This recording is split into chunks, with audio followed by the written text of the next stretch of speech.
আসসালামু আলাইকুম। আমি শাহনুল। আজকে আমরা দেখব কিভাবে টেবিল তৈরি করতে হয়। গত ক্লাসে আমরা দেখেছিলাম যে কিভাবে আমাদের ডেটা সেট আর স্টুডিওর ভেতরে আনতে হয়। এই টেবিল তৈরি করবার জন্য আমরা জানি যে আমরা এক্সেল এ টেবিল ক্রিয়েট করে নিয়ে চলে আসি। কিন্তু আর স্টুডিওর ভেতরেও কিন্তু টেবিল তৈরি করা যায়। সেক্ষেত্রে আমরা কেন এটা শিখব? আমাদের এই সকল অ্যাট্রিবিউট পরবর্তীতে অনেক কাজে লাগবে। এই কারণে একটা টেবিল কিভাবে আর স্টুডিওর ভেতর তৈরি করতে হয় তার খুঁটিনাটিগুলো আমরা একটু দেখে নিব। ফলে এটা আমাদের অন্যদিকে অনেক কাজে দিবে। তো ১ম এ আমরা টেবিল তৈরি করবার জন্য যে কাজটা করব, আমরা ১ম এ কিছু কলাম তৈরি করে নিব। যেমন ধরুন এই একটা নাম দিলাম।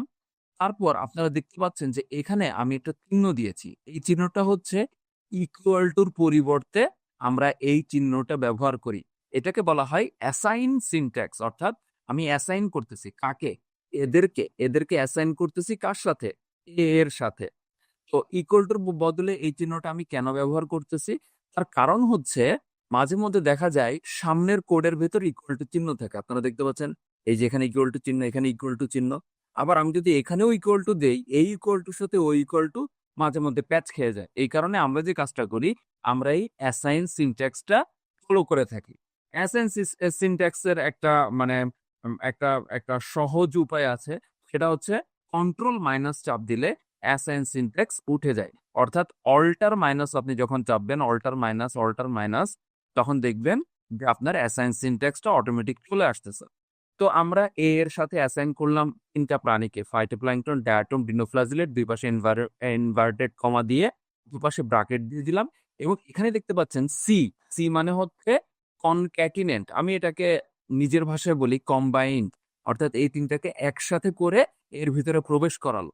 সাধারণত একের অধিক ডেটা থাকলে সামনে ব্র্যাকেট দিয়ে সি দিতে হয়। এটা হচ্ছে নিয়ম।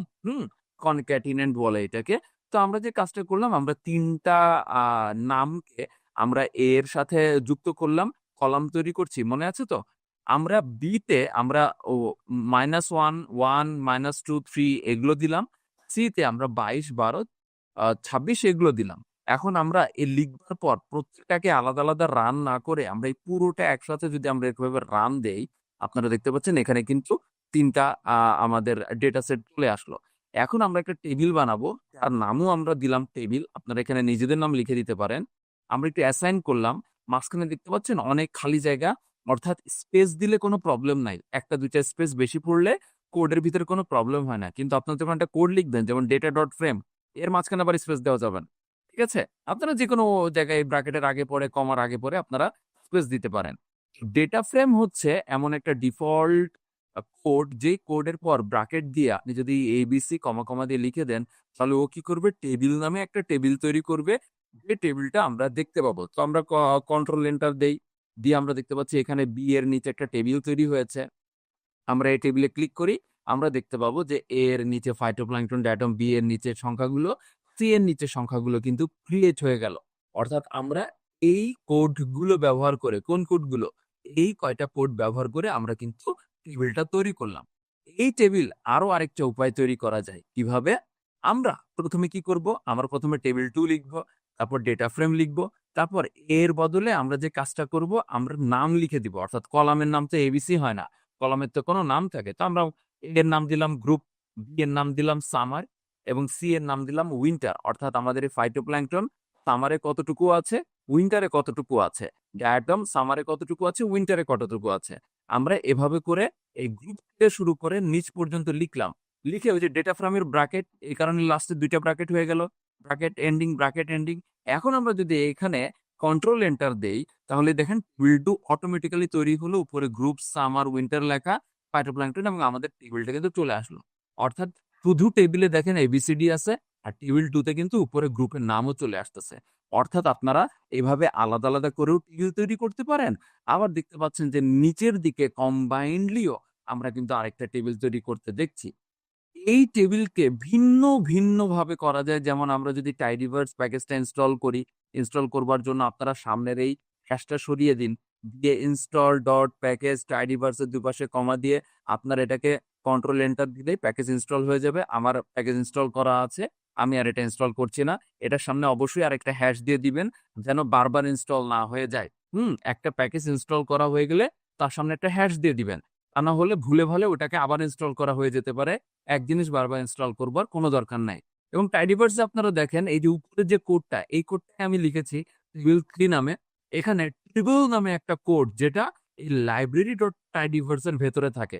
তো আমি প্যাকেজ ইনস্টল করলাম, তারপর তার লাইব্রেরি কল করলাম এবং আপনারা যতবার প্যাকেজ ইনস্টল করবেন সেই প্যাকেজের লাইব্রেরিটা কিন্তু আপনাকে কল করে নিতে হবে। লাইব্রেরি কল করা মানে হচ্ছে আগে লাইব্রেরি লিখে ব্র্যাকেটের ভেতরে হচ্ছে আমরা সেই প্যাকেজের নাম লিখে দিব।